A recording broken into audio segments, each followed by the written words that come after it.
The invitation arrived while I was 300 meters underwater, cutting a rusted cargo lock off a sunken freighter with a tool that cost more than most people's cars. The comm signal punched through the pressure and the static, and a voice I didn't recognize told me to surface immediately. Not asked, told. My name is Cale Voss. I have been a deep-sea salvage diver, a wildfire smoke jumper, a mountain search and rescue coordinator, and at one brief and confusing point, a licensed demolitions consultant for a mining operation on the Arctic shelf. I am 39 years old. I have broken 11 bones across my body, and had each one reset without ever fully stopping work for longer than a week. I mention this not to impress anyone. I mention it because it matters later. I surfaced. I pulled off my helmet. A man in a gray suit was standing on the deck of my support vessel, holding a tablet, looking like he hadn't expected the wind out here to be this cold. His name was Carter Webb. He worked for something called the Office of Interstellar Affairs, which was a department I had never heard of in my life. He shook my hand, winced slightly at my grip, and told me that I had been selected to represent humanity at the Grand Conclave Summit, the most important diplomatic gathering in the known galaxy, as an official delegate. I looked at him for a long moment. I'm a salvage diver, I said. We know, he said. My diplomatic clearance expired 4 years ago. We know that too. Why me? He looked down at his tablet. He looked back up. He had the expression of a man who had been told to deliver a message and had privately decided not to fully believe the message himself. You were the only qualified human with a current biometric clearance who could be reached within 48 hours, he said. The qualifying list is very specific. It required someone who had survived multiple Class 4 environmental events, had field medical certification, and had at least 6 months of documented cross-cultural negotiation experience. I stared at him. The Arctic mining contract, I said slowly. The Inuit Community Board mediation, yes. It's in your file. I took off my diving gloves. I looked out at the water. I had 17 more meters of rusted lock to cut through, and a salvage deadline in 4 days. When do I leave? I said. Tomorrow morning, he said. That was how I became Earth's first and, at the time, only representative at the Grand Conclave Summit, 41 light-years from the nearest ocean, and approximately 1 billion light-years from anything resembling my comfort zone. The ship that came for me was not what I expected. I had imagined something sleek and military. What I got was enormous, old, and smelled faintly of something I eventually identified as an advanced biological cleaning agent that was doing its best against a hull that had seen about 3 centuries of use. The GSV Undying Patience. The name, I was told, was a translation. The original name in the Arath language was closer to vessel upon which one waits with grace and dignity, but the crew had shortened it over the decades. The crew was not human. There were 37 of them. I counted, because counting things is a habit I developed when I started doing underwater work where counting wrong gets people killed. 12 were Arath, tall, pale blue, 3-fingered, with eyes like polished amber that caught the light at angles that felt wrong. 8 were Vreth, insectoid, chitinous, with a clicking language that their translation collars converted into a flat, slightly robotic voice that had no emotional inflection whatsoever. 6 were Keth, who were short, dense-boned, and covered in a dark, fine fur that shimmered slightly when they moved. The remaining 11 were species I did not have names for yet. Every single one of them stared at me when I came aboard. Not curiously. Not with hostility either, not exactly. It was closer to the way a group of very careful scientists might look at a sample through glass, studying, cautious, trying to determine if the container was going to hold. Carter Webb had given me a briefing packet, 43 pages. I read all of it on the shuttle up to the Undying Patience, and then I read it again, and then I put it down and stared at the ceiling for a while. The Grand Conclave Summit happened every 14 galactic years, which worked out to about 22 Earth years. Every recognized species in the galactic community sent a senior diplomat. Trade agreements were finalized. Border disputes were settled. New species petitions were reviewed. It was, according to the briefing packet, the single most consequential diplomatic event in known civilization. Humanity had observer status, not a seat, a pass, a conditional, provisional, "we are watching you very carefully" pass, that had been granted 9 years ago and renewed twice, and which could be revoked at any point, by a simple majority vote of the senior conclave committee. I was not a senior diplomat. I was a man who had, in the words of the selection committee's report, a statistically anomalous survival profile and documented experience managing high-stress negotiations in resource-contested environments. I was, in short, a curiosity. I found that out on the second day aboard the Undying Patience. I was in the common nutrition bay, which functioned roughly like a cafeteria, except that most of the food dispensed was either gel-based, powder-based, or something that moved slightly, in a way that told me it was designed for a biology I did not have. I had my own supply of human rations. I was eating a protein bar that smelled like compressed oats and quiet desperation, when 2 of the Vreth crew members sat down across from me. Their names, translated, were something close to Skrit and Ven. Skrit was taller, with a broader carapace and compound eyes that shifted color from green to yellow, depending on the angle of the light. Ven was smaller and clicked almost constantly, at a frequency too low for my ears to catch. "You are the human," Skrit said through his translation collar. "That seems to be the consensus," I said. "You were selected as a delegate." "So I was told." Skrit's mandibles moved. I would spend the next several weeks learning to read those movements the way a diver learns to read currents, slowly at first, and then all at once. At that moment, all I knew was that the movement was accompanied by a sound that, later, I would recognize as the Vreth equivalent of controlled amusement. "You are aware," Skrit said, "that the invitation to humanity was extended as part of the Conclave's open participation protocol." I read the briefing packet. "Yes. The open participation protocol is rarely used," he said. "It requires a unanimous senior vote. It has only been invoked 12 times in 3,000 years of conclave history." He paused. His compound eyes shifted yellow. "We voted unanimously to invoke it for your species," he said. There was something in the way he said it, a small, deliberate weight on the word, unanimously. The way a person might say it when they want you to know it was easy, effortless. Because the joke was on someone who wasn't going to understand the joke. I ate the rest of my protein bar. I looked at him. I looked at Ven, who had stopped clicking. "That's very kind of the conclave," I said. "Yes," said Skrit. "It is." He held the word just a moment too long. I filed that away. Humans have been reading rooms for a very long time. It is, historically speaking, one of our better survival skills. The medical bay incident happened on the 3rd day. It was not planned by anyone, as far as I could tell, but it might as well have been, because nothing that followed would have gone the way it did without it. Standard onboarding protocol required a biometric scan for all passengers who were not registered crew. I sat in the medical chair, which was shaped for a body type that was not mine in about 7 specific ways that made my lower back immediately unhappy, and let the scanning arm do its work.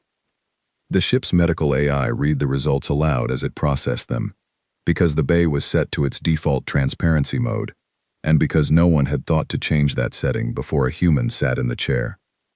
"Bone density," it said, in the same calm voice it used for everything, "registers at 2.3 times the galactic baseline average. Cardiovascular resting rate registers at 51 beats per standard minute, which falls within the clinical stress response range for 7 of the 12 species aboard this vessel. Dermal tissue shows multiple instances of healed traumatic scarring, consistent with repeated high-impact physical events. Musculature density registers above the 97th percentile for recorded biological samples in the Conclave Medical Database. Respiratory capacity is," it paused, half a second, which in a medical AI is a very long time, unusual. The medical bay had 4 other people in it, an Aerith technician, 2 Keth crew members getting their own scans, and Skrit, who had apparently decided to observe. The room went very quiet. Not the quiet of people trying to be polite. The quiet of people trying not to react to something they were, in fact, reacting to. I looked at the ceiling. I looked back down. I said, "Is there anything you need from me to complete the scan?" "The scan is complete," the AI said. "Good," I said, and got up and went back to my cabin.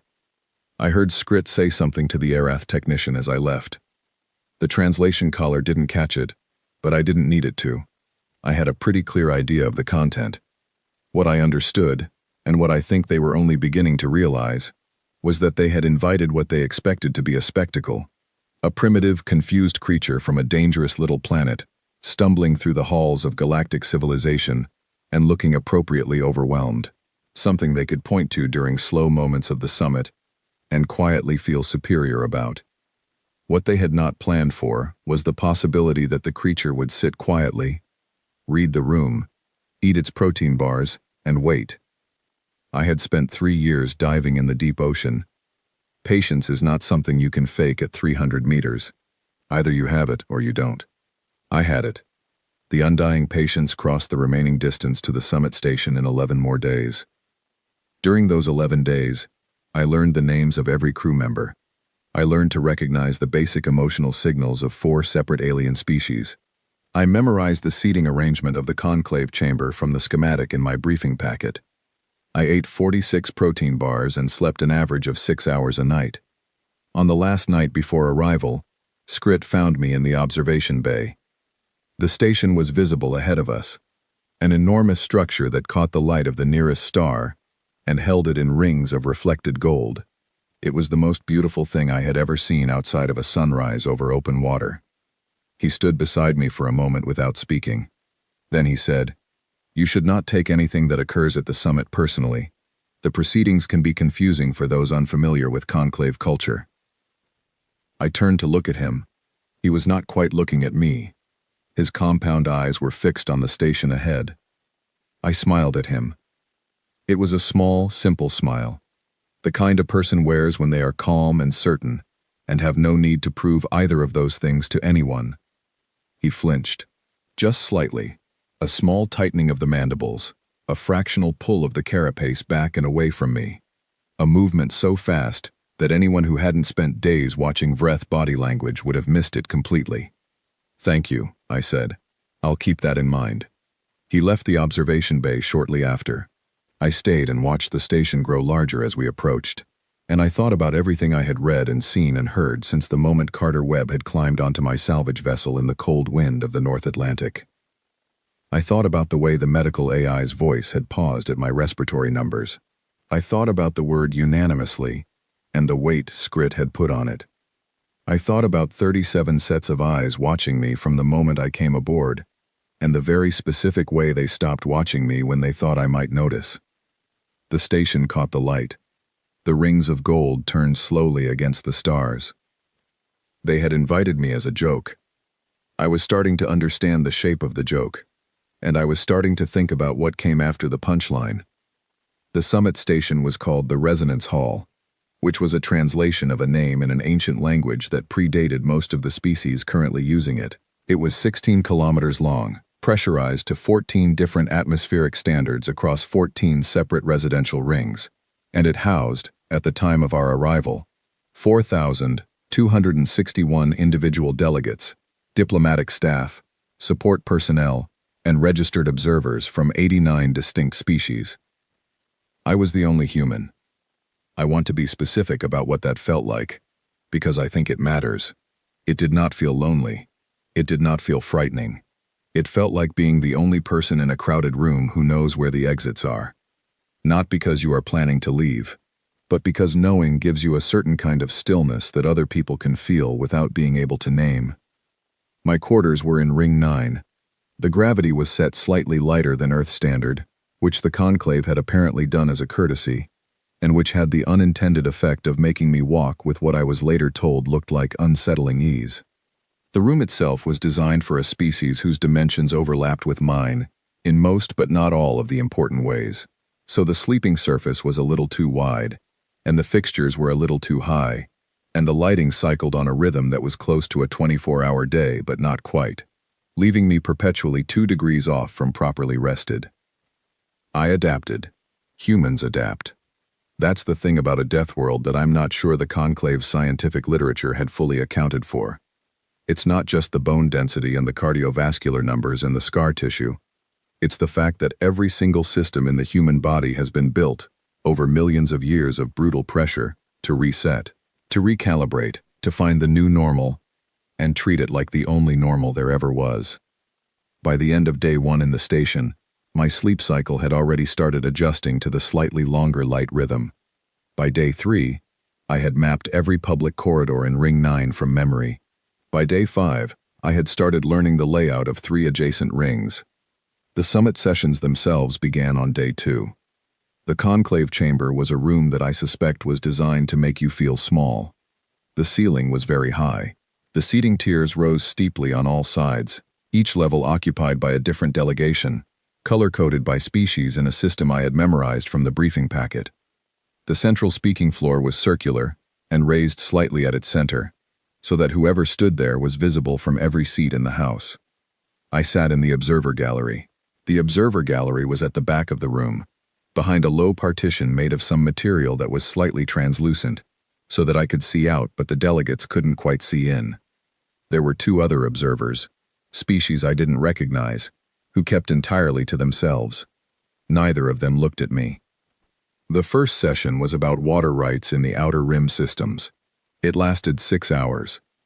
It was conducted in 5 languages simultaneously, each fed through translation arrays in the ceiling that rendered everything into a common conclave trade language, which my translation earpiece then converted to English in a flat, careful voice. I listened. I took no notes because I had no paper and no device that was cleared for the chamber, so I listened with the focused, deliberate attention that you learn when you are working in an environment where a lapse in attention can be terminal.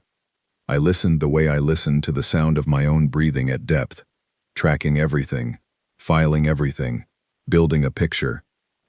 What I heard was this.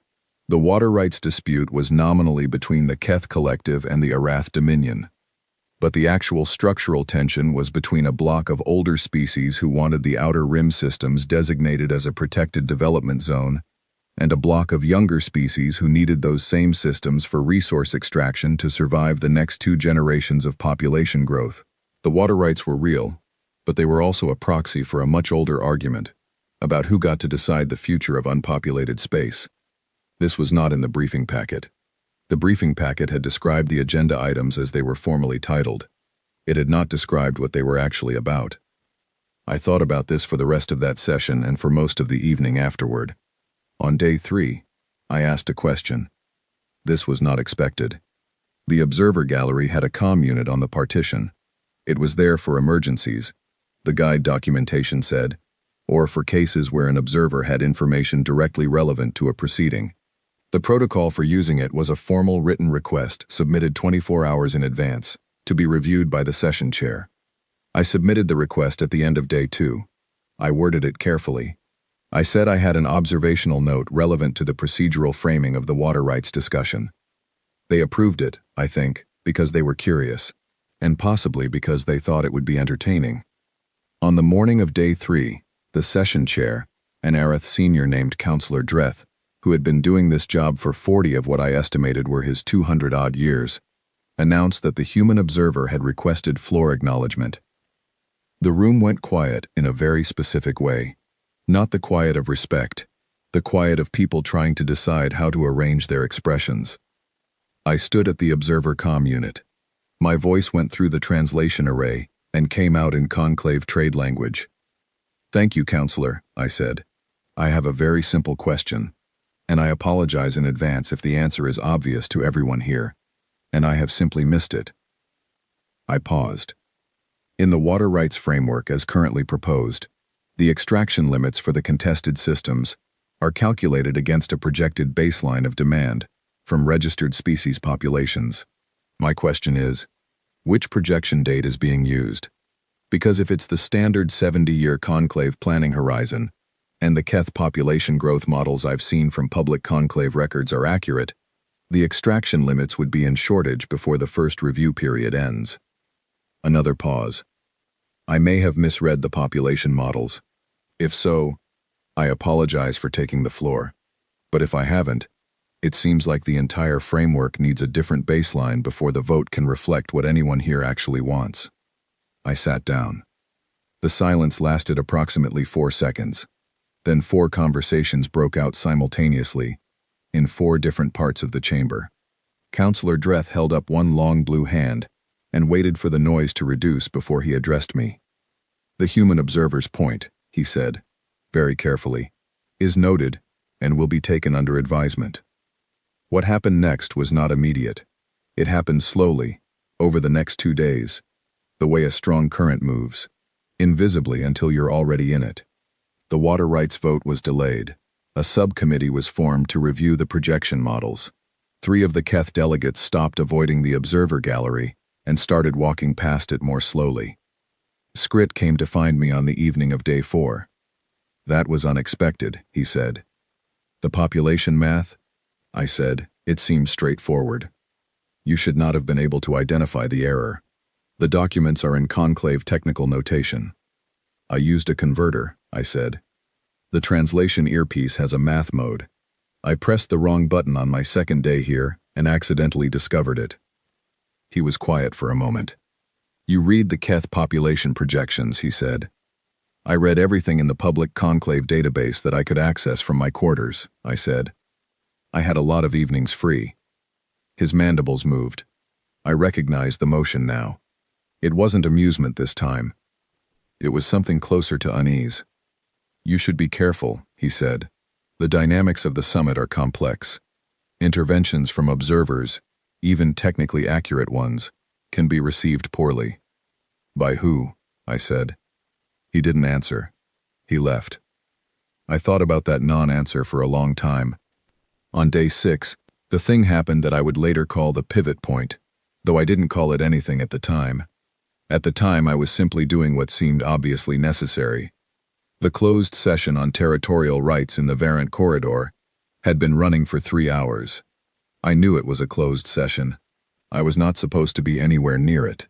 I was walking back from the station's hydration station, which dispensed the closest thing to water I had found that my body actually wanted to drink, when I heard the session break open in a way that closed sessions are not supposed to. Not shouting. The Aerith don't shout. The Keth don't either. But the sound of multiple translation arrays all clipping at once, all trying to process rapid-fire interjections from a room that had lost its procedural structure, carries through walls in a specific way that I recognized from wildfire operations. It's the sound of a situation that is about to become something much worse.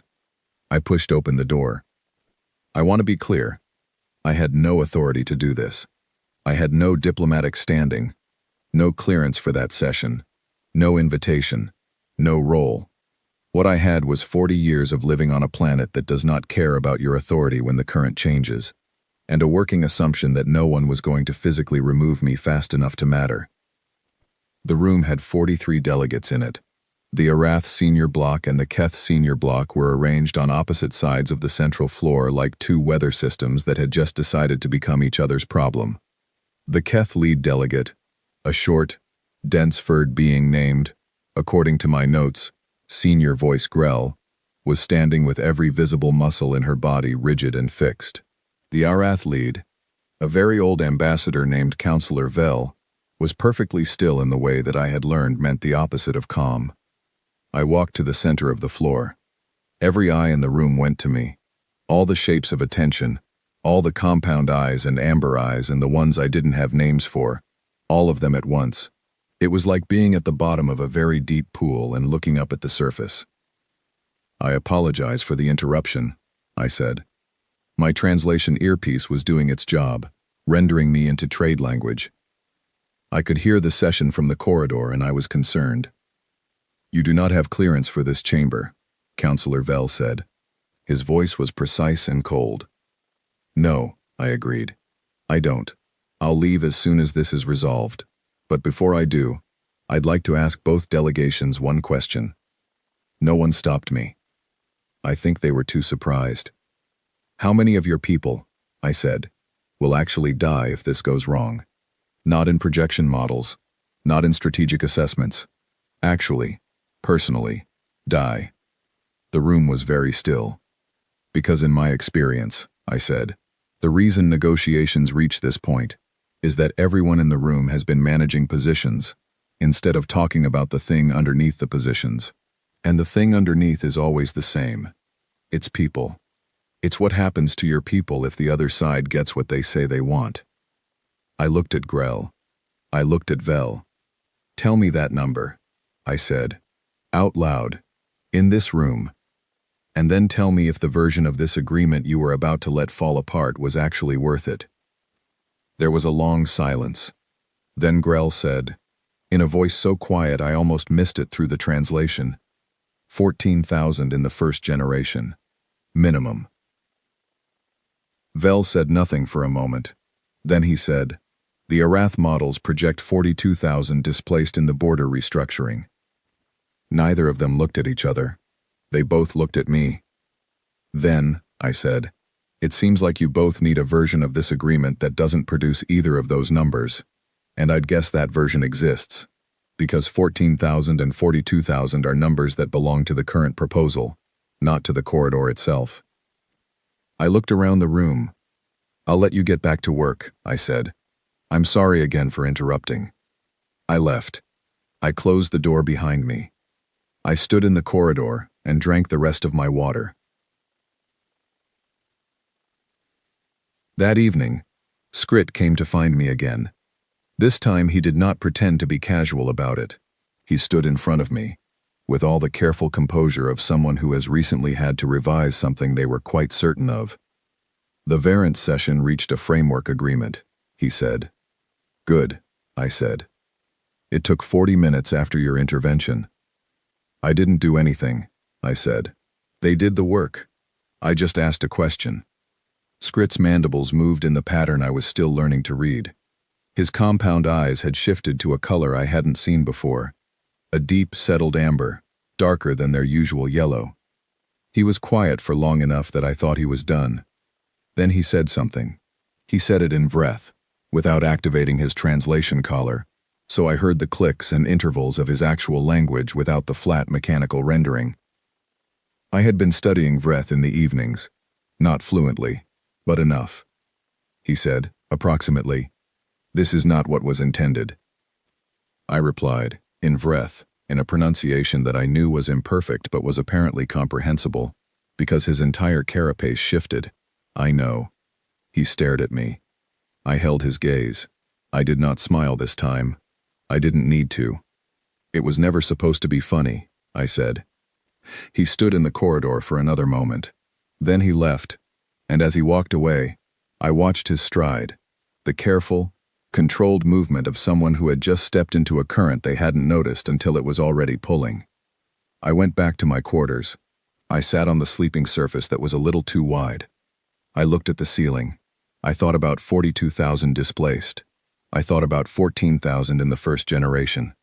I thought about real numbers, and the people behind them, and the distance between the words we use for catastrophe, and the actual shape of it when it arrives. I ate a protein bar. I stared at the slowly cycling light. Something was coming. I could feel it, the way you feel a change in pressure at depth. Not a sound, not a sight, just a shift in the weight of the water around you. I filed that feeling carefully away, and I waited. I have spent a long time thinking about the exact moment I understood what was really happening at the Grand Conclave Summit. It was not a dramatic revelation. It did not arrive with noise or confrontation, or any of the things that stories usually use to mark the moment when everything becomes clear. It arrived quietly, on a Tuesday morning, or what my body clock was calling Tuesday morning, when I was sitting in the public archive room on Ring 7, reading a document that was not classified, not restricted, not hidden in any deliberate way, but that no one had apparently expected a human to find and read and understand. The document was a procedural record from the previous Grand Conclave Summit, 22 years earlier. Specifically, it was the meeting minutes from a subcommittee called the Long-Range Species Integration Committee, which had a name so boring and procedural that it would put most readers to sleep before they got to the substance. The substance was this: 22 years ago, that committee had voted 7-2 to begin formal planning for what it called the Veth Accord, a comprehensive policy framework for the long-term management of what it listed as Tier 3 developmental worlds. Worlds that had developed intelligence and basic civilization, but had not yet achieved stable interstellar presence. Worlds like Earth. I read through the Veth Accord planning documents for 4 hours without stopping. My water bottle was empty for the last 2 of those hours, and I didn't notice. The Veth Accord, as designed over the course of 2 decades of quiet committee work, was not a hostile document in its language. It never used words like restriction or exclusion. It used words like preservation and careful stewardship, and proactive integration support. But what it meant, when you followed the framework to its logical conclusions, was very clear. Earth would be designated a restricted developmental world. Contact with Earth and its solar system would be limited to approved conclave-managed channels. Human expansion beyond our own solar system would require conclave authorization, which would be reviewed every 50 years against a set of behavioral criteria that were defined broadly enough to justify denial indefinitely. In practice, the Veth Accord meant that humanity would be managed, contained, watched from a careful distance for as long as the conclave found it convenient. And it was scheduled to be brought to a full chamber ratification vote in 72 hours. I sat in the archive room for a while after I finished reading. I looked at the walls, which were bare and gray and functional, the way walls are in rooms where no one is supposed to have feelings about what they are reading. Then I went looking for Skrit. I found him in the Ring 10 cafeteria, eating something that moved very slightly and smelled of something I had no reference point for. He saw me come in, and I watched his carapace shift in the way it did when he was recalibrating his expectations of a situation. I sat down across from him. I did not have a protein bar. I had not eaten since the archive room. "Tell me about the Veth Accord," I said. He was still for a moment, very still, in the way that told me this was not a surprise to him. "You found it," he said. "It's a public document," I said. "It's been a public document for 22 years. It was filed under procedural records in the General Archive with no access restriction." "There are many public documents," he said. "Most visitors to the archive read the current agenda materials." "I read everything," I said. He looked at me for a long time. His compound eyes were cycling through colors I was learning to read as conflicting signals. The amber of recalibration, the green of something I was beginning to associate with discomfort, a flicker of something pale I hadn't catalogued yet. "The Veth Accord is not final," he said. "It is a framework document. The ratification vote will determine—" "Skrit," I said. He stopped. "I'm not a diplomat," I said. "I'm not going to pretend I didn't understand what I read. The Accord restricts human expansion indefinitely, requires conclave authorization for contact with our own solar neighborhood, and sets behavioral criteria vague enough to be denied for 100 years without ever technically violating the framework. I understand what it is. I want to know why." He was quiet, not the quiet of someone who doesn't know what to say, the quiet of someone deciding how much of the truth to use. "Your species," he said finally, "presents a unique assessment challenge." "What does that mean?" "It means," he said, slowly, "that the Conclave has assessed 912 species over its 3,000-year history. Of those, 63 were classified as presenting significant long-range risk factors for galactic community stability. Your species is the first in 40 years to receive that classification." I let that land. "Risk," I said. "What kind of risk?" He spread his 3-fingered hands on the table. It was a gesture I had come to understand as the Vreeth equivalent of laying out all the cards. "You adapt," he said. "That is the most accurate description. Every other species in the conclave achieved stability and then expanded. Your species changes. Every environmental pressure produces a new response. Every limiting factor produces a technology, a behavior, a social structure, designed to eliminate that factor. Your history shows no pattern of reaching equilibrium. It shows instead a continuous pattern of overcoming limits and immediately encountering the next one." He paused.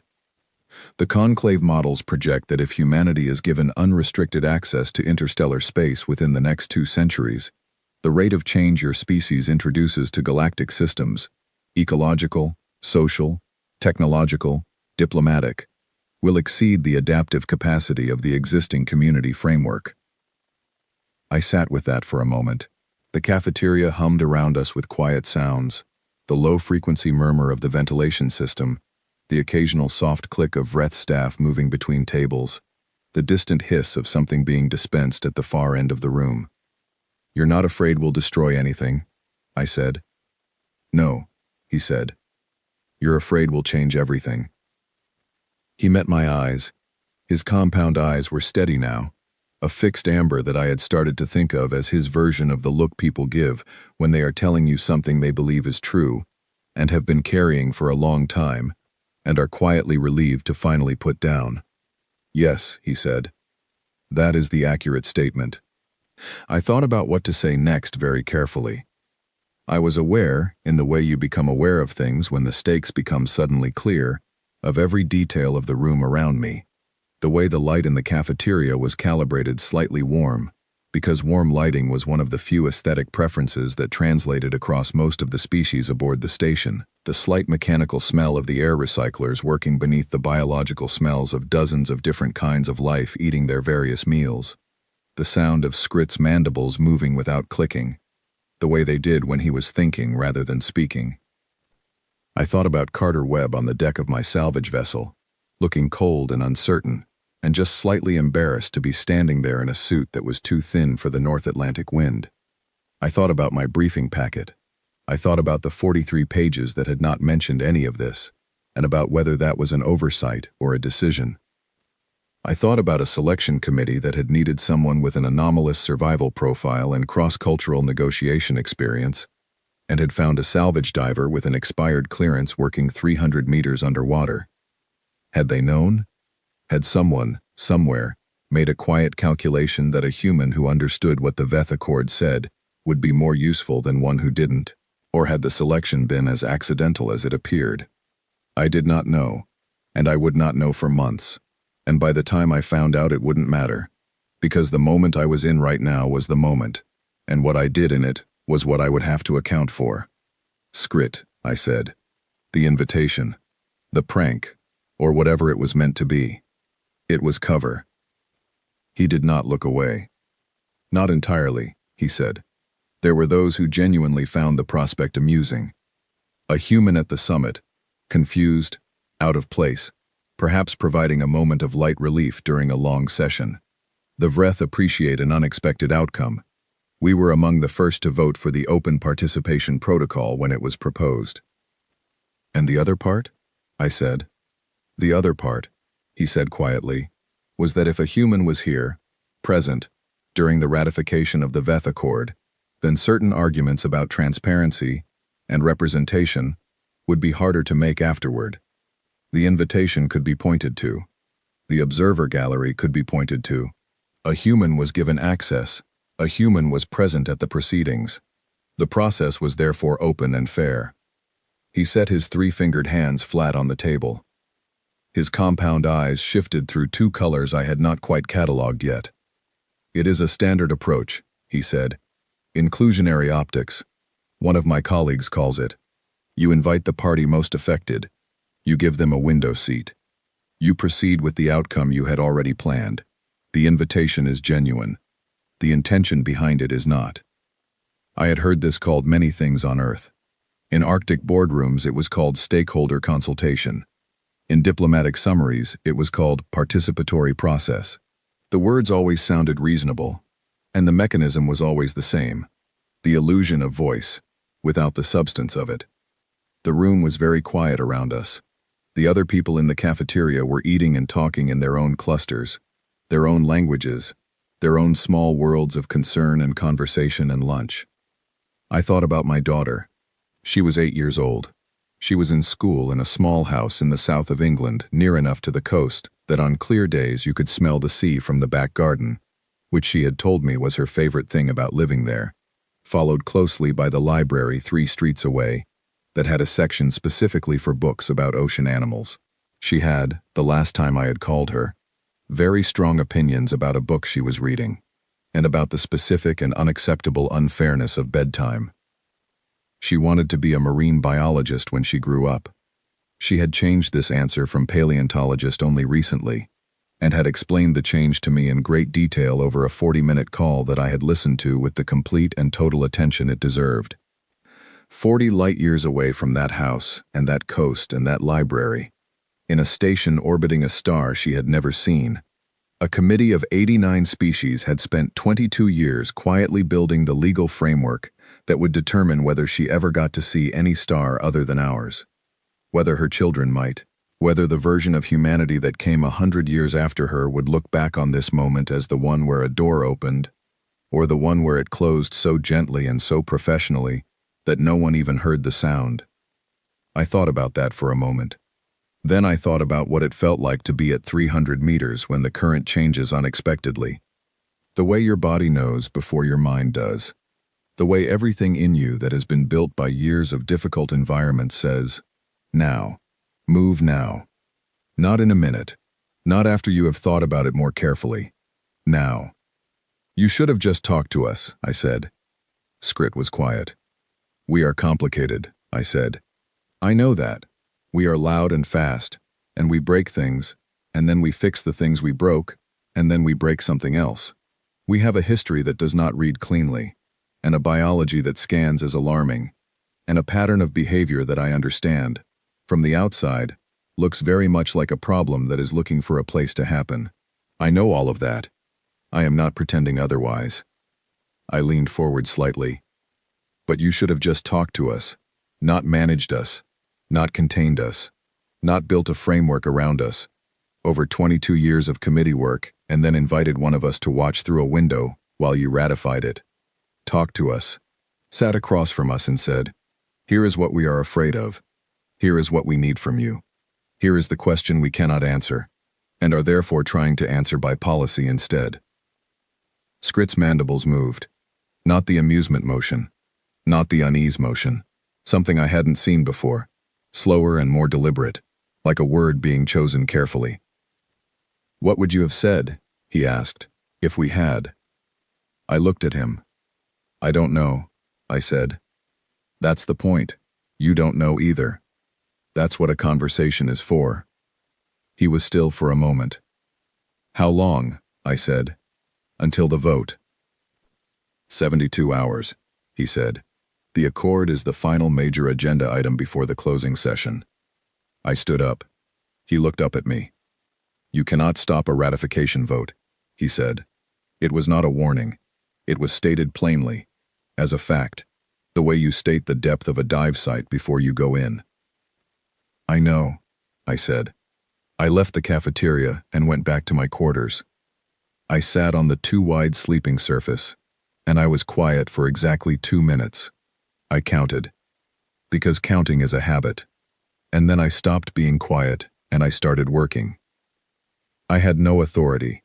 I had no diplomatic standing, no allies in this station that I knew of with certainty, no official support, no channel back to Earth that was fast enough to matter in 72 hours. I could not stop a vote by objecting to it. I could not appeal to a process that was specifically designed to operate without my consent, because my consent had never been part of the design. What I had was this. I had been paying attention for 2 weeks. I had been watching and listening and reading and cataloging and filing things away in the specific methodical way that keeps you alive when the environment you are in is not built to accommodate you. I had been doing what humans do when they are placed inside a system that does not account for them. I had been figuring out the current. I found my notepad, paper, old habit, functional in every atmospheric standard I had encountered regardless of what the power was doing, and I started to write. I wrote down every conversation, every tension I had identified in the chamber and in the corridors and in the cafeterias of 6 different residential rings, every delegate who had slowed down near the observer gallery, every moment in the archive room that had made something connect, every name and species and alignment I had cataloged. I wrote for 3 hours. Then I looked at what I had written. I had 3 things: a favor owed, a person who had been waiting for a reason, and a legal mechanism that no one expected me to have read. That was enough. It had to be enough. I made a plan. Not because I was brave. Bravery is for situations where you have time to be afraid first. Not because I was confident, but because the alternative was going back to Earth and standing in front of my daughter and telling her that I had been present, in the room, in the station, in the galaxy, while the question of her future was decided, and I had stayed in the observer gallery. I did not have 72 hours to waste. I ate a protein bar. I picked up my notes. I went to work. The first thing I needed was a conversation, not a confrontation. I had been in enough high-pressure negotiations, on salvage sites, in Arctic boardrooms, in wildfire command tents where 3 agencies all had different priorities and a fire didn't care about any of them, to know that confrontation is what you do when conversation has already failed. Confrontation is expensive. It costs trust and time and goodwill, and in the next 72 hours I could not afford to spend any of those things carelessly. So I did not go directly to the people I needed. I went first to the people who might help me reach them. The Keth Junior delegates were not hard to find. They worked out of a small cluster of offices on Ring 11, a tier below the senior delegation, which had the pleasant effect of putting them in the same corridor as the secondary archive room where I had been doing most of my reading. I had walked past their offices 8 times. I had noticed, because I noticed things, that the lights in those offices were on at hours when most of the station's activity had quieted. Late hours. Early hours. The hours of people carrying a weight they can't put down. Their names were Dorvith and Scylla. Dorvith was the older of the two, dense and solid with the characteristic Keth fur that shimmered dark blue-black in the corridor lighting. Scylla was younger and spoke with a precision that told me she had studied the trade language with the kind of deliberate care you only apply to something you know you will need urgently. I had seen her at 2 open sessions, always in the far left seat of the Keth observation tier, always watching the central floor with an expression my translation earpiece couldn't capture, but my eyes could. Focused hunger. The look of someone who knows exactly what is at stake and is not allowed yet to touch it. I knocked on their office door at the end of the day 11 session. Dorvith opened it. His eyes went to my face and then, in the instinctive, involuntary way I had noticed in nearly every species at this station, briefly downward, taking in the full dimensions of a human body standing at close range. Then back to my face. Human delegate, he said. Observer, I corrected. I'm an observer. I wanted to talk to you about the Variant Framework Agreement, if you have a few minutes. He hesitated. Scylla appeared behind him. Her eyes did the same brief scan. Why? She said. Because you're the only people in the Keth delegation who looked satisfied when Counselor Vell agreed to the new projection baseline, I said. Everyone else looked like they'd been handed a compromise. You two looked like you'd been waiting for someone to notice what the numbers actually said. A long pause. Then Scylla stepped back from the door. Come in, she said. We talked for 2 hours. Not about the Veth Accord, not at first. About the Variant Agreement, yes. And about the projection models. And about the way senior delegation politics worked inside the Keth Collective, where authority was distributed by age in a way that made it structurally difficult for younger voices to affect the direction of major decisions. We talked about what it meant to spend years preparing for a role, and then watching the people with the actual authority make choices that you could see were wrong and could not stop. I listened. That is not a small thing. And I want to be clear that I understand it is not a small thing. I had been in rooms my whole life where the most important skill was not talking, not performing, not demonstrating value, just listening, specifically, carefully, with your full attention, and without any agenda beyond understanding what the other person was actually saying, rather than what you were expecting them to say.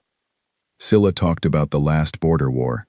The Keth Collective had lost significant territory in the Variant Corridor 20 years ago, and the population that had lived in that territory had been redistributed across Keth space in a resettlement process that she described as, functionally, successful by the metrics used to measure it, and devastating by the metrics of lived experience.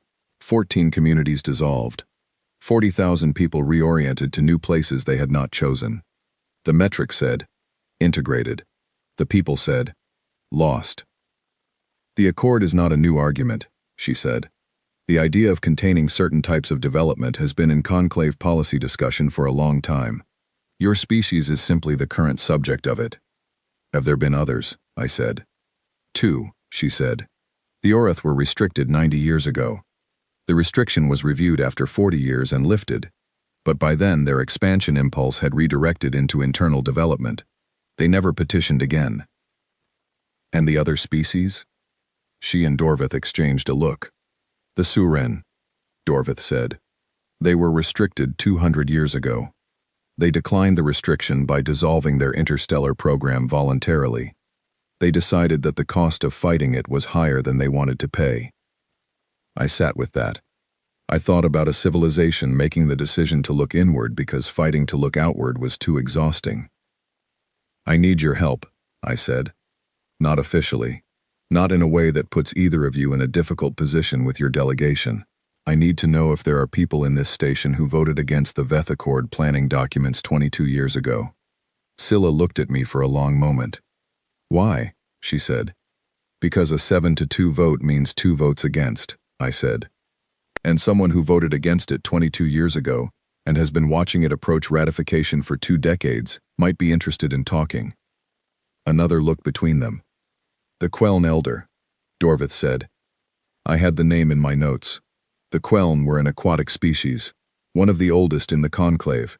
Their residential section on the station was a pressurized tank environment in Ring 4. Water, low light, a temperature that would kill most of the other species aboard inside of 20 minutes. Their delegate had not appeared in any of the open sessions. They communicated through a secondary relay system and rarely participated directly in general proceedings. "Will they talk to me?" I said. Scylla tilted her head slightly. "They will find it interesting that you know to ask," she said. She helped me send the request that evening. The Queln Elder's name was, in translation, approximated, Vessel of Long Patience Beside Still Water. I asked Dorvith what to call her in conversation, and he said that many people shortened it to Elder Vessel, but that the Queln themselves did not use name shortening as a form of familiarity, so it was better to simply say Elder. She agreed to meet me. The request came back with one condition. I would need to come to Ring 4. The Queln Elder did not travel outside the tank environment during summit proceedings. If I wanted to speak with her, I would need to put on the provided atmospheric suit. A sealed, pressurized suit, designed for exactly this kind of inter-environment meeting, and come to her. The suit took 20 minutes to put on correctly. It was not comfortable. It was made for a body type that was close to mine but not identical, and several of the seals required adjustment. The technician who helped me fit it, a Queln support staff member who communicated through a small wall-mounted translation screen, told me that I was the first non-Queln to request an in-environment meeting in 11 years. I walked through the access corridor and into Ring 4. The light changed first. It became blue-green, filtered, the color of deep water seen from beneath the surface, which is a color I know well, and which, in the middle of a space station orbiting a star 40 light-years from Earth, felt like the most familiar thing I had encountered since leaving my planet. The temperature display on the suit's internal readout dropped sharply. The atmosphere outside the suit was water, dense, cold, pressed around the viewing panels of the corridor in a way that made the walls feel liquid and alive. The Elder was there. The Queln were not small. I had read the description in my briefing packet, but the briefing packet had not prepared me for the specific, ancient quality of her presence.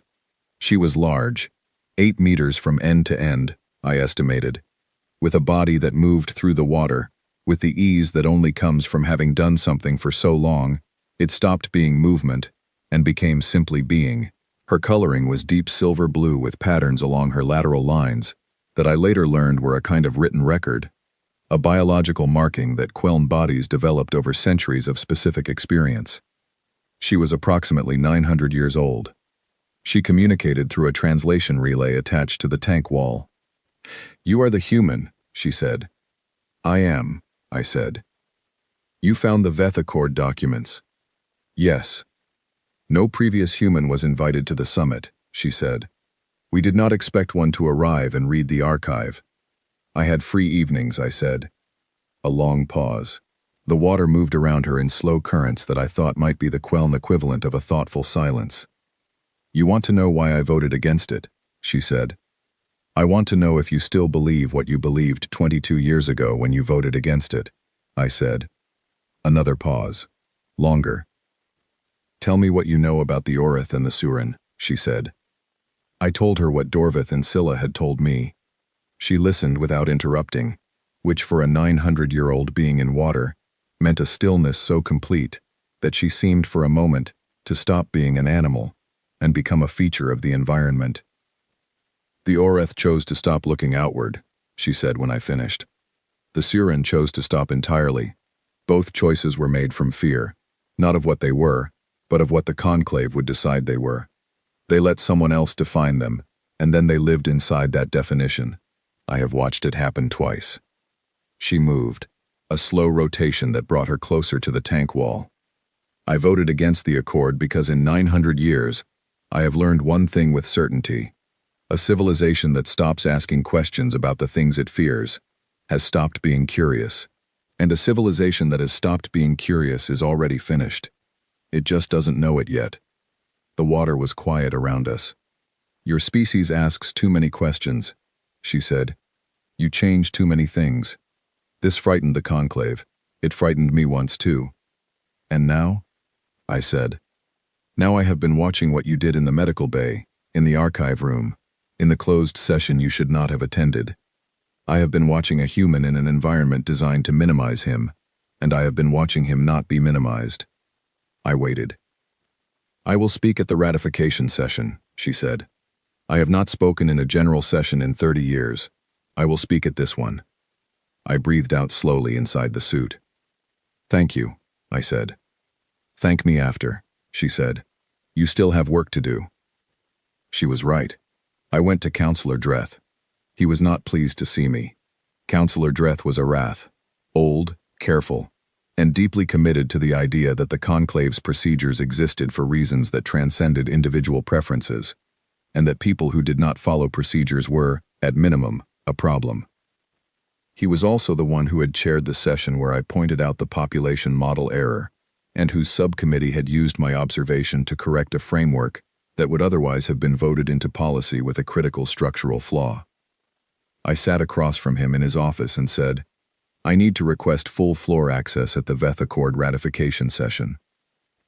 He looked at me over his long, three-fingered hands.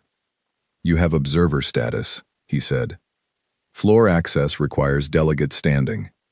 I know, I said. I'm asking you to grant me temporary delegate standing under the Emergency Representation Protocol. It applies when a species directly affected by a vote has no formally recognized delegate present. Humanity is directly affected by the Veth Accord. I am the only human in this station. Humanity submitted a delegate application 12 years ago. It has not been denied, only deferred. I have the documentation. I put the documentation on his desk. It had taken me 40 minutes to find in the archive. It was real, valid, and exactly as applicable as I needed it to be. Dreth looked at the documents. He looked at me. You understand, he said, that if I grant this and the accord passes anyway, it will be harder for your species to challenge the result on procedural grounds.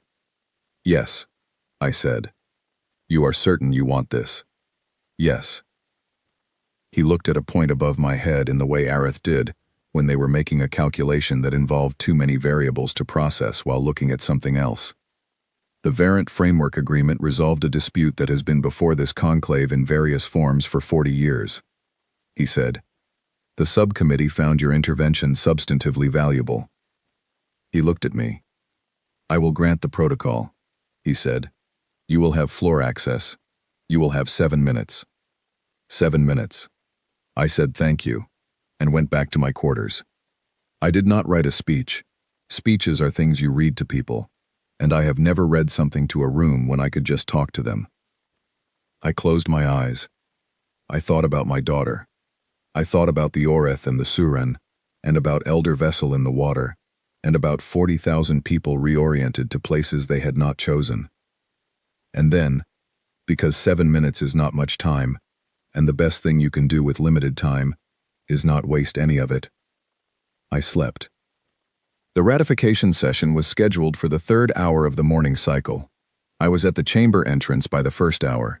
The security officer scanned my temporary delegate credentials twice. She looked at me the way people look at things that paperwork says are possible, but experience suggests are not. Then she stepped aside. The chamber filled around me over 40 minutes. The sound of it was remarkable. Not loud, but dense. Dozens of biological communication systems, translation arrays working at capacity, the complex hum of many different kinds of intelligence, all processing the same event at once. I took a seat at the temporary delegate stations along the left side of the central floor. I did not look at the other 2 delegates there. I looked at the room the way I looked at a dive site from the surface, taking in the full shape of it before going in. Counselor Dreth opened the session. He covered the preliminary items, then called up the Veth Accord. He summarized the framework's history, outlined the ratification procedure, and noted that the Queln elder delegate had formally requested the floor for a statement before the vote. A murmur moved through the chamber. The Queln speaking in open session was not a common event. He also noted, without emphasis, that a temporary human delegate had been granted floor access under the Emergency Representation Protocol. The murmur changed quality, became something denser. The Queln elder spoke first through her relay, her translated voice carrying a weight that the system's rendering did not fully capture, but did not entirely lose. She said she had been a member of this conclave for 400 years. She said the 2 best decisions the conclave had made in her memory were the ones that chose openness over fear, when fear was the more comfortable choice. She said she would not name the Veth Accord a mistake, because mistakes are made in ignorance, and this accord had been made with full knowledge. She would name it a choice.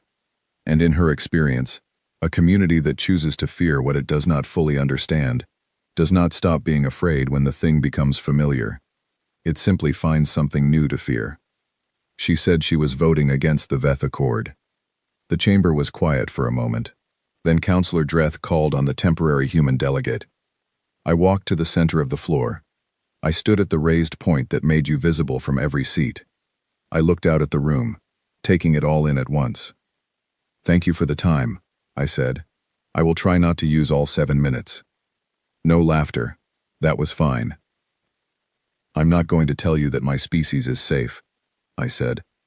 "I'm not going to tell you we're predictable, or stable, or that we've figured out how to stop changing things. We haven't. We probably won't. That's a factual statement about what we are, and I think it would be insulting to everyone here to pretend otherwise." I paused. "What I want to tell you is something that I think has gotten lost in the policy documents, and the projection models, and the risk assessment frameworks. Something that is missing from all the materials I've read in the past 2 weeks. What Deathworld adaptation actually means at the level of a civilization, not just a biology." I looked at the Arath section, at the Keth, at the Vreth cluster where Skrit was sitting in the 2nd row. "My species was built by a planet that was trying to end us," I said. "Not metaphorically, literally. Volcanic events, ice ages, impacts, droughts, plagues, floods, and 100,000 years of competition with every other species on the same piece of rock. We were not supposed to be here. Every generation of human beings existed because the generation before them found a way through something that was supposed to stop them. I let that land. What that produces, and this is the part that is not in your models, is not aggression. It's not conquest. It's not the desire to take and dominate and override. What it produces is a species that is profoundly, almost irrationally invested in the idea that things can get better, that problems are solvable, that the impossible gap can be crossed, if you find the right way across. I thought of Elder Vessel in the water, of her 900 years and the 2 civilizations she had watched turn inward. The Oreth chose to stop looking outward, I said. The Surin chose to stop entirely. I don't blame them. It is easier to accept the walls someone builds around you than to keep pushing against them. But I want you to think about something. I looked at the full chamber. You are not afraid that humanity will harm the galaxy. You are afraid that we will change it into something none of you fully control. and I am standing here telling you that you are right. We will change things. That is what we do. We cannot stop doing it any more than the Quelm can stop breathing water. I paused. But here is the question I want to leave you with. Not the one about what happens if you let us in. The other one. What happens if you don't? I looked at the section where the younger delegations sat, at Scylla and Dorvith in the Keth tier. A restricted, contained Earth will not stop changing, I said. We don't know how to do that. What a restriction does is change the direction of the change. Instead of changing toward you, alongside you, in ways you can see and respond to, we will change in the dark, in the direction of a wall that someone else built. And in my experience, the things that develop in the dark without an audience are not the things you want to encounter in 40 years when they finally come to light. I looked at Counselor Dreth. I'm not asking you to trust us. Trust takes time and we haven't had any. I'm asking you to choose a future you don't fully control, over a present that feels safe but isn't. I looked back at the center of the chamber. That's all, I said. Thank you for the floor. I walked back to the temporary delegate station and sat down. The chamber was very quiet.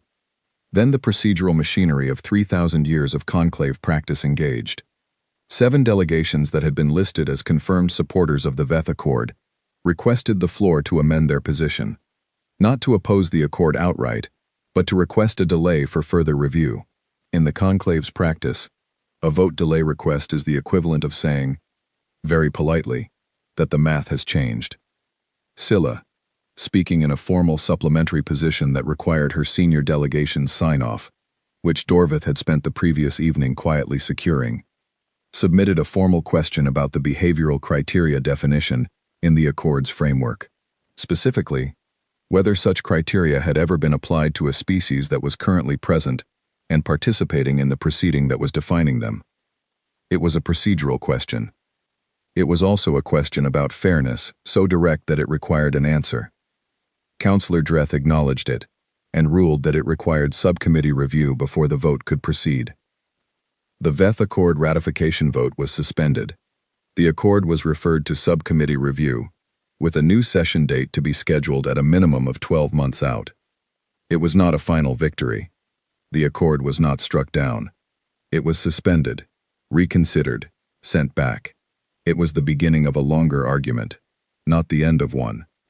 But it was not ratified. That night, for the first time in 14 days, I slept for 8 full hours. Skrit found me in the morning. He walked to where I was standing in the observation bay. The station was behind us now. The star it orbited was smaller from this angle, easier to look at directly. He stood beside me and said nothing for a while. Then he put one chitinous hand briefly on my shoulder. Light, precise, deliberate. I was wrong about you. I know, I said. He took his hand away. He stood beside me for a moment longer. The subcommittee will not be simple, he said. No, I agreed. There will be those who push to restore the original accord language. There will be, I said. And you will be there for those sessions. It was not a question. I looked at him. His compound eyes were the settled, dark amber of something like honesty. Yes, I said. He nodded, a gesture he had picked up from watching me. Something new. Good, he said. He left. I watched him go, and I thought about change. Quiet, persistent, working at the level of borrowed gestures and small decisions and conversations in corridors that nobody had planned to have. Then I went back to my quarters. I had work to do in the morning. 6 months later, I was sitting in an office that did not fit me. The chair was wrong. The gravity was fractionally off. The desk was at a height calibrated for a species whose proportions overlapped with mine, but not in the places that mattered for desk height. The window was too small and too high, and the view through it was a portion of the station's outer ring and a slice of star-filled space that contained no recognizable constellation and no planet I had ever lived on. Earth's new conclave seat had been granted 3 months after the ratification suspension. Not a provisional observer pass, not a conditional footnote in a procedural appendix. A formal, recognized permanent seat at the Grand Conclave, in the chamber at the table, with the same standing as delegations that had been there for centuries. I was the delegate. This was not, I want to be clear, the assignment I would have designed for myself. I had a salvage deadline that was now 8 months overdue. I had a daughter who wanted to tell me about marine biology and who was, by now, 9 years old and had updated her career plans twice more in ways I had been following on a call schedule that worked around a 17-hour time delay and the gravitational peculiarities of 2 different star systems. I had a back that still hated the gravity calibration in this office and knees that registered a formal complaint every morning. I was, nevertheless, the delegate, because the selection committee had needed someone with a specific profile and had found a salvage diver, and the salvage diver had turned out to be harder to put down than anyone had planned. Carter Webb had sent me a message 6 months ago, when the seat was confirmed. It said, "We owe you approximately 4 months of back pay, and the cost of 46 protein bars. Accounting is working on it." It was the most Carter Webb sentence I had ever received. My office had a small shelf on the wall beside the too-high window.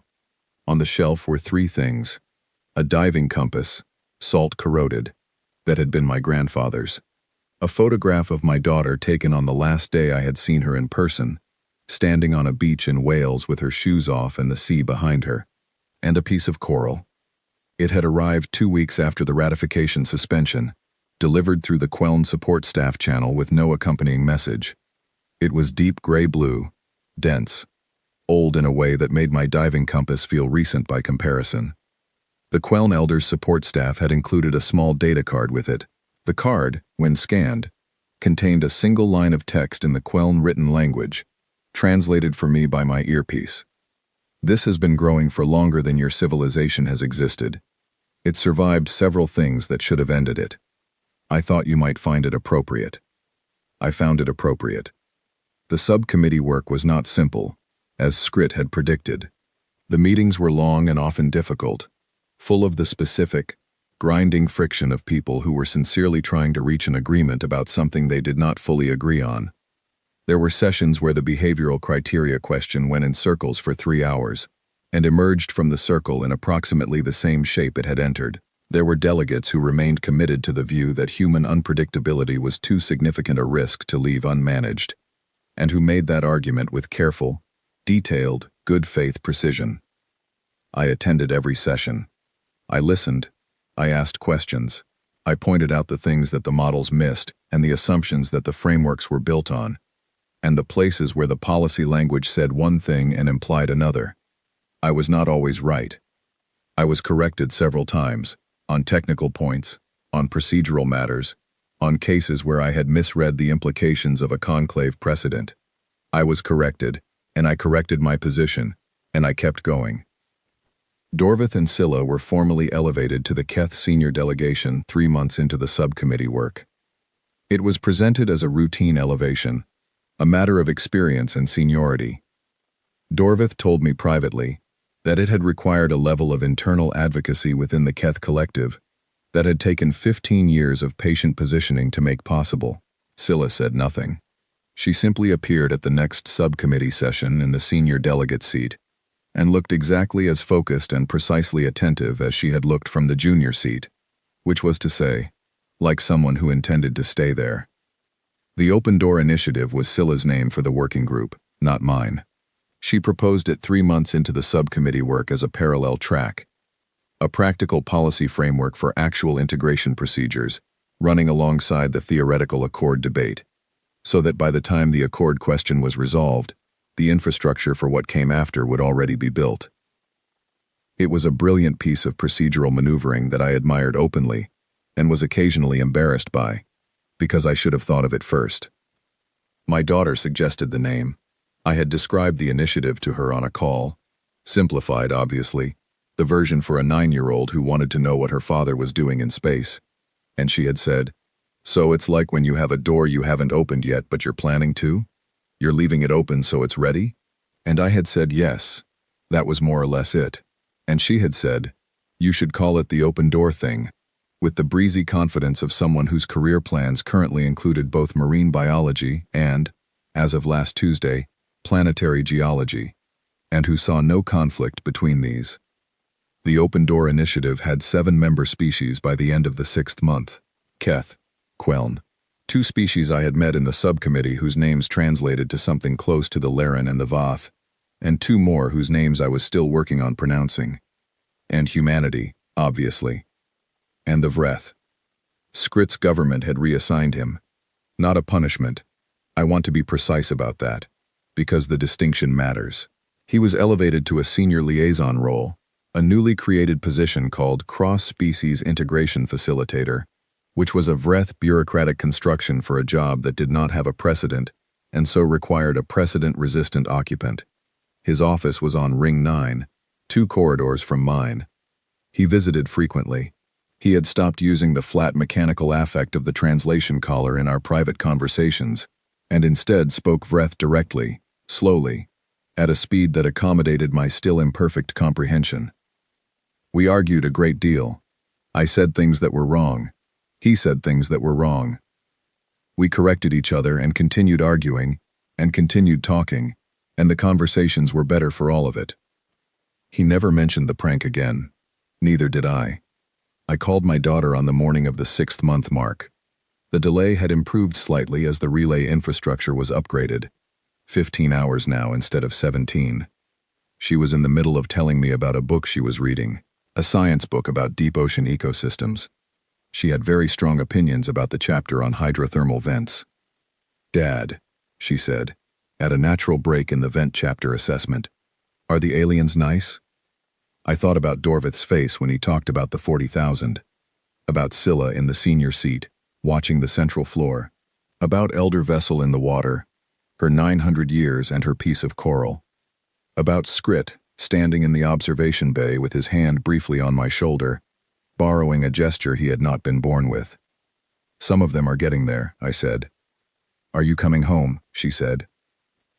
I looked out through the too small window at the slice of space and the station's outer ring and the stars beyond it, none of which were ours, and all of which were now, in some quiet and unfinished way, part of a conversation that had not been happening 6 months ago.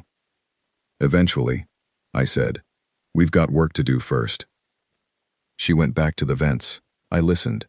The delay carried her voice across 15 hours of space and delivered it to me intact. The voice of a 9-year-old who wanted to be a marine biologist and possibly a geologist, and who did not yet know that in a station orbiting a distant star, her father had spent 6 months arguing for her right to choose. I let her talk about the vents for 22 minutes. She had a great deal to say about hydrothermal ecosystems and the specific injustice of a book chapter that spent too much time on chemistry and not enough on the actual animals. I agreed with her assessment. I asked follow-up questions. She answered them with the confident authority of someone who has recently become the foremost expert on a subject and is not yet old enough to be uncertain about it. After the call ended, I sat in the chair that was the wrong height, at the desk that was the wrong height, in the gravity that was not quite right, and I looked at the 3 things on the shelf. The diving compass had been my grandfather's. He had used it on a research vessel in the North Sea in the 1970s, when the instruments were less reliable, and you navigated with a combination of technology and instinct, and the specific human stubbornness that refuses to admit it, does not know exactly where it is. He had given it to me when I was 12, and told me that it would always point north, and that knowing which direction was north was more useful than it sounded, because when everything else became unclear, north gave you a reference point. From a reference point you could work out everything else. The photograph of my daughter had been taken by a friend of hers on the beach in Wales, on the last afternoon before I left for the Jupiter relay station. She was standing with her shoes off and the sea was behind her. Big and gray-green and cold in the way the sea off the Welsh coast is even in summer. And she was looking at the camera with the expression she wears when she is about to say something she finds obvious, but suspects the adult she is talking to has not yet figured out. The expression is very specific, and I have been on the receiving end of it enough times to know it well. In the photograph she is not saying anything, because her friend told her to smile, and she was distracted by the sea, and what she looks like instead is someone who is thinking about something much more interesting than a photograph. The coral was 900 years old, approximately, because the Queln do not measure time in years, and the conversion was approximate. It had grown on the floor of the Queln homeworld's primary ocean, at a depth that my equipment could have reached, but that would have required careful planning and the right mix. It had survived several extinction-level events in the history of that world, events that Elder Vessel had mentioned in passing during our conversation in Ring 4, in the way that very old beings mention catastrophes. Not with drama, but with the quiet matter-of-factness of someone who was there, and is still here, and has long since made peace with the distance between those two facts. It sat on the shelf and caught the light that came through the too small window, and it was the most beautiful object in the room. I thought, sitting in that chair on that morning, about something that Scylla had said to me 3 months into the subcommittee work, during a session that had run 5 hours and ended without resolution on a procedural point that nobody had expected to become contentious. We had been walking back through the corridors of Ring 8, and she had said, without preamble and without looking at me, "Do you know what word does not exist in the Keth language?" I had said I didn't. "The word for irreversible," she had said. "In Keth, every state is described as a current state, with an understood implication of possible change. There is no linguistic construction in our language for a thing that cannot be otherwise. Our historians struggled for centuries to translate documents from species that had the concept, because to a Keth reader, the idea that a situation could exist which was by definition permanent felt like a category error." She had kept walking. She had not elaborated. It was the kind of thing, she said, complete in itself, left for you to do something with. I had done something with it. I thought about it a great deal over the months that followed. I thought about it in sessions when the Accord framework language was being debated, and the word permanent kept appearing in the proposed policy documents with the comfortable ease of a word that everyone in the room was used to using without examining. I had started pointing at it, every time. Gently, in the form of a question. When we say permanent here, do we mean this policy cannot be otherwise, or do we mean it will not be otherwise in the absence of a specific process for changing it? Because those are different things, and the policy language should reflect which one we mean. It was a small distinction. Policy arguments often turn on small distinctions. The small distinctions are where the actual shape of the future lives. The subcommittee had not resolved the Accord yet. 6 months in, that work was ongoing. There were sessions ahead that I could predict, in general shape if not in specific content, and there were sessions I could not predict at all, which were the ones I was most interested in, because the unpredictable ones were where something genuinely new could happen. What had changed? In 6 months, was the nature of the question being asked. The question was no longer whether humanity should be contained. The question, still contested, still unresolved, still argued with good faith precision by delegates who held different views, was how humanity would be integrated. The shift was small on paper. In practice, it was the difference between a closed door and a door with a handle. Carter Webb had sent me a second message recently, this one longer than the first and less dry in tone. He said that the Office of Interstellar Affairs had been formally elevated to a full ministry, which meant it now had a budget and a building, and 7 people instead of 2. He said that 3 universities had launched xenodiplomacy programs in the past 4 months, which he attributed partly to the summit coverage and partly to a conversation I had apparently had with a journalist in the station's public communications bay that I had forgotten about until he mentioned it. He said that there was considerable interest in whether the Open Door Initiative would eventually have a permanent Earthside coordination office. He did not say that the world had changed. He did not have to. It was in the texture of everything he did say, the matter-of-fact way he listed developments that 6 months ago would have been unimaginable, as if they were simply the next items on a list that had gotten longer. I had replied, "How are the 46 protein bars coming along?" He had replied, "Accounting says protein bars are not a reimbursable expense under any category they can identify. They are attempting to classify them as field equipment. Progress is slow." I had replied, "Tell them they were mission critical." He had not replied to that one yet. I was looking forward to seeing what he came up with. Skrit stopped by my office at mid-morning, as he often did. He came in without knocking. We had established about 2 months in that knocking was a formality that neither of us required from the other. and sat in the secondary chair, which was slightly better designed for his dimensions than for mine. He had a document in his hand, the Open Door Initiative's Framework Charter, which was currently on its third draft and which had, in its current version, a section on human participation in conclave working groups that had taken 6 weeks of negotiation to reach. The Laren delegation has proposed an amendment, he said, and explained the amendment, and we discussed it for 20 minutes in a mixture of trade language and vreth. And by the end of the discussion, we had identified 2 concerns with the amendment, and a possible way to address both of them that would require another conversation with Dorvith. This was most of the work. It was not the work of speeches and chamber moments. It was the work of days, specific and detailed, and requiring patience and attention, and the willingness to hold a complex thing in your head for a long time, without letting it simplify prematurely. I had always been better at this kind of work than I was given credit for. People looked at a salvage diver and imagined the surface drama of it, the equipment, the depth, the physical risk, and missed the fact that what the job actually required, most of the time, was the ability to stay calm and think clearly about a complicated problem in an environment that was doing its best to prevent both. This was the same. Different variables. Same requirement. Skrit left with a note on the Laren amendment and a question about the Charter's third section that he was going to take to his own ministry for review.